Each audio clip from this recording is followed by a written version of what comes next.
What's going on? What's happening? I want to give a shout out to Two Raffle Sports for having the video of JJ Redick with the Chinese racial slur, which hasn't slowed him down from his positioning or where he's at.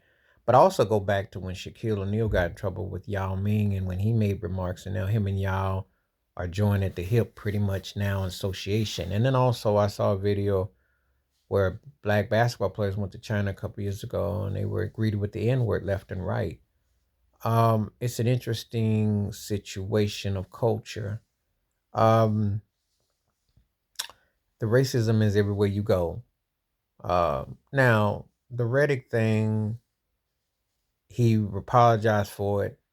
It's not going to stop him from getting a job, but he didn't have to go through what Kyrie Irving had to go through, where he was taking out to a point where of almost stripping his manhood down, or Shaquille O'Neal, who had to uh, apologize and pretty much put up in him and y'all are cool now. And when I think about it, is this what Shaq went through with that is that they were trying to bring that forth. And the reality is that um, they were pushing an agenda. Yao Ming got a lot of all-star appearances over Shaquille O'Neal at the time. He probably didn't deserve it. But the Chinese population was dominating the internet highways to vote for him. And that was a fact. It's a very touchy subject because if you can play, you can play. Care where you come from, what have you. However, there is this scenario and scene where people walk a fine line.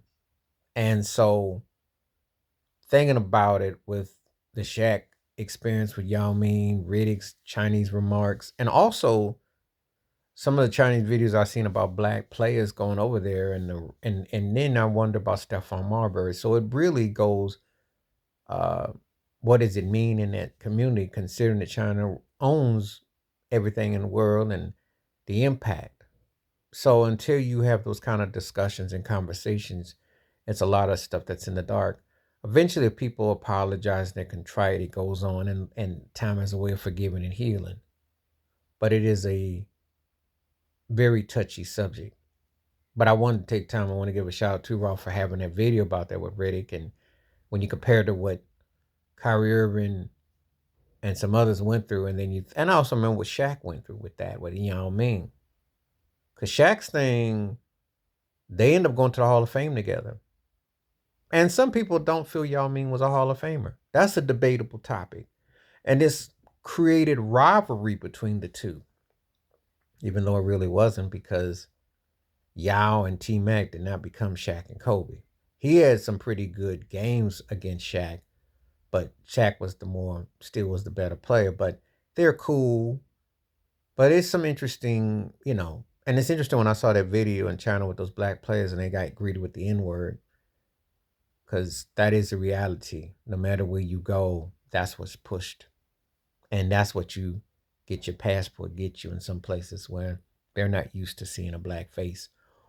And Stephon Marbury's story is interesting too. So I just thought I would talk about that briefly because it got me to thinking back to the Shaq Yao thing, the JJ Redick video that was presented, and then seeing what happened in 2022 with the black players who were going to China and they recall what they recall. So black and Chinese NBA politics, both ways, how it plays out, what you think, what you see. Please hit like, subscribe, welcome thoughts, comments, and I do respond. Thank you. Wash your hands, keep your mind clear.